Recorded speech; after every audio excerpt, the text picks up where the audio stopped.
Donc, Bismillah ar-Rahman ar-Rahim. On va commencer, Inch'Allah, par parler un peu de l'histoire de la Kaaba.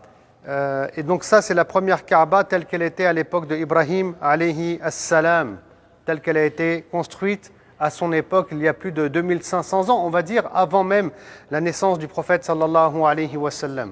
Après, les savants divergent. Est-ce que Ibrahim, alayhi salam, il est le premier à avoir construit la Kaaba? Ou est-ce que la Kaaba a été construite pour la première fois par Adam? Beaucoup pensent que pour la première fois, elle a été construite par Adam, que ça a été le premier temple construit par les hommes pour Allah subhanahu wa ta'ala, mais que son temple, il a été détruit et il a été anéanti à l'époque de Nuh, alayhi as-salam, avec le déluge. Quant à Ibrahim, alayhi as-salam, on pense que bien entendu, il a été guidé par Allah subhanahu wa ta'ala dans le désert et il a fait donc cette Kaaba à partir des bases sur laquelle, de la Kaaba, de Adam alayhi as-salam. Donc voilà, je ne vais pas rentrer dans les distances spécifiques de cette Kaaba, il y aurait beaucoup à dire, mais ce qu'il faut noter, la hauteur, ce n'est pas une Kaaba qui est très haute à cette époque-là, mais qui fait 4 mètres de hauteur. Ça, il faut le noter. Et le mur, regardez, c'est un demi-cercle au final. C'est un demi-cercle, ce n'est pas comme aujourd'hui du tout. Et ensuite, autre point, elle est assez longue, donc ce n'est pas du tout un cube, mais plutôt un rectangle. Et il y a 2 portes, cette porte-là et cette porte-là qui est derrière. Donc ça, c'est la Kaaba telle qu'elle était à l'époque de Ibrahim, alayhi as-salam. Là, non, ça c'était un endroit pour se reposer, pour se poser à l'intérieur, pour ranger des objets, donc rien de spécial. Donc ici, maintenant, on est face à la Kaaba telle qu'elle était à l'époque de la Jahiliya, si vous voulez, quand le prophète Mohammed sallallahu alayhi wa sallam, il avait 36 ans. Donc il y a eu des rénovations. Alors je vous raconte un peu l'histoire. En bref, Inch'Allah, la Kaaba menaçait de s'écrouler. Donc Mohammed sallallahu alayhi wa sallam a 36 ans, il n'est pas encore prophète, car il reçoit la première révélation à l'âge de 40 ans. Donc la Kaaba menaçait de s'écrouler et les notables de la Mecque vont vouloir rénover tout simplement la Kaaba, la refaire, et refaire ses murs. Et donc ils vont la reconstruire et à l'époque, ils ont quelques notions par rapport à ce qui est bien et ce qui est mal dans le domaine du commerce, de l'argent. Et donc ils souhaitent faire une Kaaba, mais avec de l'argent propre, comme on pourrait dire même aujourd'hui en France, de l'argent propre. Et donc finalement, ils ne vont pas en avoir assez forcément pour refaire la Kaaba telle qu'elle était à l'époque de Ibrahim alayhi as-salam. Donc ils vont la faire sous cette forme-là. Donc, alors c'est quoi les changements qui ont eu lieu? Je vais vous montrer. Tout d'abord, on a arrêté la Kaaba à ce niveau-là, vous avez vu. Donc c'est maintenant, ça a plutôt la forme d'un cube, même si ce n'est pas tout à fait un cube. Et puis ensuite, pour mettre les limites de la Kaaba telle qu'elle était à l'époque de Ibrahim alayhi as-salam, donc on a rajouté tout simplement ce demi-cercle. C'est pour ça que quand on fait le tawaf, on tourne autour du demi-cercle.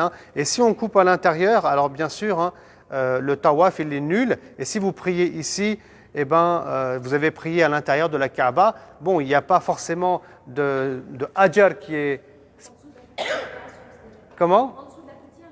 Voilà, on dit qu'aussi qu'en dessous de la gouttière, il y aurait donc une dua mustajaba. Et pour l'histoire, un jour, le prophète sallallahu alayhi wa sallam, il a dit à son épouse Aïcha, est-ce que tu veux prier à l'intérieur de la Kaaba? Alors elle a dit oui, bien sûr, ya Rasulullah. Et il a ramené son épouse à cet endroit-là précis. Donc on continue, Inch'Allah. Et ensuite, alors juste, je n'ai pas terminé en réalité. Excusez-moi, je suis allé un peu vite. Donc les changements qu'il y a eu là, donc vous avez bien remarqué, on a rajouté un toit.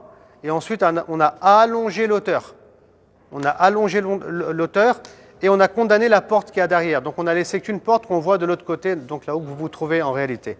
Voilà les changements qui ont eu lieu. Et un autre dernier, la porte, elle a été rehaussée. Normalement, elle n'est pas collée. Vous avez vu, donc on l'a rehaussée à environ 2 mètres de hauteur, comme c'est aujourd'hui. Ensuite, cette Kaaba, c'est la Kaaba qui a été construite... comment ? Non, ça c'est après ça. Donc ça c'est, je réfléchis rapidement, donc ça parce que la Kaaba elle a été détruite à l'époque de Abdallah ibn Zubayr, radiyallahu ta'ala anhu. Donc je vous explique qu'il y avait un conflit important entre Yazid, le fils de Muawiyah, qui est le deuxième calife des Omeyyades, et puis d'autres compagnons qui n'acceptaient pas bien entendu qu'il soit le calife des musulmans. Car pour eux, il n'avait pas de légitimité, il n'avait pas du tout été pris selon les critères de l'islam. Donc c'était Muawiyah qui l'avait imposé. Et Abdallah ibn Zubayr, il avait fait un micro-califat tout simplement à la Mecque. Donc il va être attaqué par Al-Hajjaj et les hommes de Yazid à la Mecque. Et malheureusement, comment? Donc malheureusement, ce qui va se passer, c'est que la Kaaba, à cette occasion-là, elle va être anéantie et elle va être détruite, tout simplement. Et donc ensuite va venir, si vous voulez, donc le moment de la reconstruire. Et Abdallah ibn Zubayr, il est toujours présent, il n'est pas mort lors de cet événement. Et donc il va reconstruire la Kaaba. Mais il se souvient d'une parole du prophète sallallahu alayhi wa sallam qu'on retrouve encore chez l'imam al-Bukhari dans son authentique, qui a dit, le prophète sallam, il avait dit à son épouse que si mon peuple, donc les Qurayshites, ne venait pas de sortir d'une période d'ignorance, de jahiliya, j'aurais certes reconstruit la Kaaba un peu comme elle était à l'époque de Ibrahim alayhi as-salam. Mais le prophète sallam, il ne l'a pas fait pour ne pas choquer les gens. Donc il l'a laissé sous cette forme-là quand il est mort sallallahu alayhi wa sallam. Quant à Abdallah ibn Zubayr, lui il va se dire le prophète sallam, il est mort depuis longtemps, on est musulman depuis longtemps, donc ça va choquer personne. D'ailleurs, même maintenant, elle a été détruite, la Kaaba. Donc, il va la reconstruire un peu comme elle était à l'époque de Ibrahim alayhi salam, dans le sens où il va allonger la longueur. C'est pour ça qu'ici, vous remarquerez qu'elle est plus longue que la Kaaba précédente, telle qu'elle était à l'époque du prophète sallallahu alayhi wa sallam. Quant à Hijr, ce qu'on appelle Hijr Ismaïl, donc avec le muret, il est intégré à l'intérieur tout simplement. Donc, on garde une forme de cube, mais le Hijr, il est à l'intérieur. Quant aux portes, vous voyez la porte là-bas. Donc moi aussi j'ai une porte ici, comme à l'époque de Ibrahim alayhi salam, et les portes elles ont été rabaissées au niveau du sol. Et ensuite, on est à cette époque-là, donc là on ne va pas s'attarder, c'est à l'époque de Al-Walid, c'est ça, Ibn Abdel Malik, donc toujours sous les Omeyyades. Et bien sûr, lui, il va partir d'un autre principe très intéressant. Il va dire, non mais attendez, le prophète sallam, certes il avait un souhait qu'elle soit un peu comme à l'époque de Ibrahim, mais c'est un souhait, il ne l'a pas fait concrètement. Et quand on dit qu'il faut suivre la sunna du prophète sallallahu alayhi wa sallam, il ne s'agit pas de suivre ses désirs et ses souhaits, mais ce qu'il a fait concrètement et réellement, ses actes. Et donc, pour lui, il faut reconstruire la Kaaba comme elle était à l'époque du prophète sallallahu alayhi wa sallam, car la sunna, c'est les paroles, les actes réels du prophète sallallahu alayhi wa sallam et ses approbations. Donc il va la détruire pour la reconstruire comme elle était à l'époque donc du prophète sallallahu alayhi wa sallam.